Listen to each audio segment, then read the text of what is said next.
안녕하세요. 예수비전 성결교 안희연 목사입니다. 기독교와 공산주의는 절대로 공존할 수가 없습니다. 둘 중에 하나는 죽어야 됩니다. 목사라고 그러면서 교인이라고 그러면서 공산주의를 지지하고 추종한다. 그 사람 예수 믿는 사람 아닙니다. 그 불가능한 일입니다. 이렇게 말하는 이유가 있어요. 첫째로 이 공산주의의 뿌리는 유물론입니다. 유물론은 물질에서 정신이 나온다라는 게 기본적인 개념이죠. 모든 걸 물질로 보는 거예요. 그러다 보니 하나님 인정할 수 없죠. 천사 인정할 수 없죠. 천국, 지옥, 영의 세계죠. 인정할 수 없죠. 천사, 마귀, 영혼 이런 거 다 인정을 안 하잖아요. 인정할 수가 없는 겁니다. 그리고 사람조차도 물질로 보기 때문에 이용하는 게 가능한 거예요. 물질은 이용하죠. 그리고 이용한 다음에 이용가치 없으면 처분하잖아요. 사람을 쉽게 폐기 처분할 수 있는 공산주의의 근거가 바로 유물론에 있는 겁니다. 사람을 함부로 이용하고 또 폐기 처분하잖아요. 아주 무섭고 잔인한 행동이 가능합니다. 이러니 심각한 문제가 발생할 수밖에 없는 겁니다. 기독교에 있어서 사람은 물질로만 구성된 존재가 아닙니다. 성경이 말씀하죠. 하나님이 이르시되 우리의 모양과 형상대로 사람을 만들고 그로 바다의 고기와 공중의 새와 땅이 움직이는 모든 생물을 다스리게 하지 하시고 자기의 모양과 형상대로 사람을 창조하시되 남자와 여자를 창조하시고 그들에게 복을 주시며 이르시되 생육하고 번성하여 땅에 충만하라. 땅을 정복하라. 바다의 고기와 공중의 새와 땅이 움직이는 모든 생물을 다스리라 하시니라. 하나님의 형상, 하나님의 모양대로 지음받은 게 사람이에요. 물질이 아닙니다. 그리고 창세기도 2장에도 말씀하죠. 하나님이 흙으로 사람을 빚으시고 그 코에 생기를 불어넣으시니 사람이 생명이 된지라. 살아있는 영.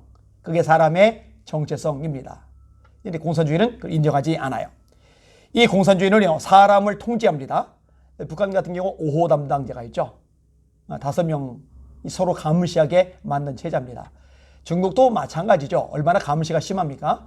교회 앞마다 CCTV가 설치되어 있더라고요. 얼마 전에 연변 갔을 때 그때도 눈으로 똑똑히 봤습니다. 안면인식 시스템 갖추고 있잖아요. 다 감시하고 다 통제하는 거예요. 인터넷 검열 얼마나 심합니까? 안 되는 게 왜 이렇게 많아요? 다 막아놓는 거예요. 우리나라도 점점 심해져 갑니다. 신고 앱을 만들지 않았나?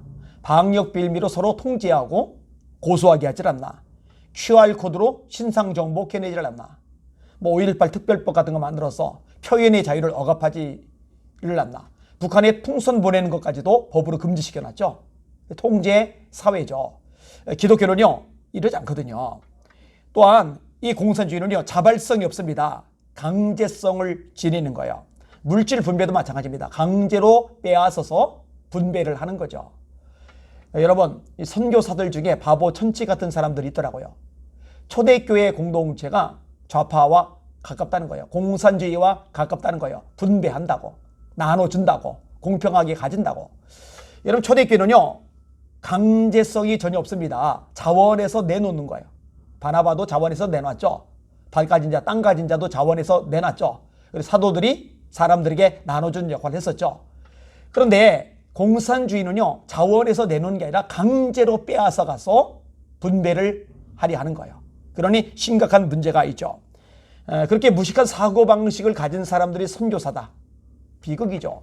성경에 대해서 무지한 거예요. 근데 그런 사람들이 무슨 사람들이 복음을 전하고 말씀을 가르친다고 하는지 이해할 길이 없어요. 참 깝깝하고 안타까운 현실입니다. 자, 공산주의는요 아까 얘기했죠. 분배한다. 강제로 뺏어서 분배한다. 그래서 평등을 말하고 공정을 말하지만 이게 다 사기치는 거라는 거 다 알죠. 공산주의 국가가 정말 분배를 제대로 합니까? 평등하게 삽니까? 아니죠. 일당 독재죠. 공산당원들만 잘 먹고 잘 삽니다. 학력, 교육도 공산당원들이 독점을 해요. 재력, 돈도 공산당원들이 독점을 해요. 권력, 이것 역시 공산당원들이 독점을 합니다.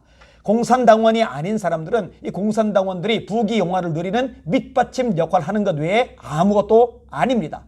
이게 공산주의의 정체입니다. 그런데 이런 것도 제대로 파악하지 못한 채 선동에 넘어가는 국민들이 많다는 거 비극이죠. 자기들은 디딤돌 역할밖에 안 되는 거예요. 밑바닥이 깔리는 역할밖에 안 되는 거예요. 그런데 좋다고 지지를 해줘요. 자, 우리나라도 좌파들 지지해줬던 사람들 잘 살게 됩니까? 오히려 더 어려워지죠. 더 힘들어지죠. 근데 그런데도 정신을 못 차리고 여전히 지지하는 사람들 참 어리석고 미련하죠.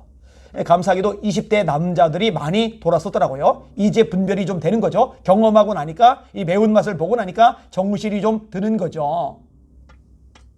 근데 문제는요, 목사들 중에도, 교인들 중에도 정신을 못 차리고 여전히 좌파들, 여전히 공산주의를 지지하고 추종하는 사람들이 있다는 거예요. 이게 정말 심각한 일입니다. 그래서 저는요, 이 이념을 우상숭배라고 봅니다. 신앙보다 더 위에 있는 거예요. 하나님의 말씀에 어긋나는데도 분명히 죄임에도 불구하고 이념이 같다는 이유로 한 표를 줍니다. 지지합니다. 추종합니다. 잘한다고 박수를 칩니다. 다 가짜 목사들, 다 가짜 교인들이죠. 예수 믿는 사람이라고 볼 수가 없는 겁니다. 둘 중에 하나는 죽어야 합니다. 둘 중에 하나는 사라져야 됩니다. 절대로 공존은 불가능합니다. 그래서 목사인 제가 이 부분을 가지고 계속 문제 제기를 한 것이고 정보를 알리는 것이고 국민들을 또 교인들을 목회자들을 깨우기 위해서 경각시키기 위해서 목소리를 내는 겁니다. 여러분 정신 바짝 차리고 우리 국민들이 깨어나도록 함께 기도해 주시고 또 널리 알려주시고 또 맞서 싸워주시기를 주님의 이름으로 부탁을 드립니다. 5월 6일 목요일 날 저녁 7시에 수용로 교회 광장에서 나라를 위한 기도회가 열리는데 제가 가서 말씀을 전합니다. 나라가 위기죠. 풍전등화의 위기 속에 놓여 있잖아요. 이럴 때 나라를 위해서 기도하는 하나님의 백성들이 있다는 거, 그게 유일한 소망입니다. 한 줄기 빛이죠. 그것 때문에 가능성과 소망을 가지게 된 겁니다. 내일 7시 수용로 교회 광장에서 열리는 기도회 가운데 성령의 불이 임하도록 지나가다 한 마디라도 꼭 기도해 주시기를 주님의 이름으로 부탁을 드립니다. 제가 목을 많이 쓰고 또 피곤한 나머지 목이 좀 쉬었어요. 내일 말씀 전할 때 또 내일 말씀 전하고 이제 대구로 이동해서 또 세 차례 또 집회를 대구에서 인도를 하게 되는데, 그렇게 말씀 전할 때 이 성례도 지켜주시고 말씀을 전하는 시간 성령의 불이 임하도록 기도해 주시면 진심으로 감사하겠습니다. 날마다 주님 바라보고 승리합시다. 할렐루야.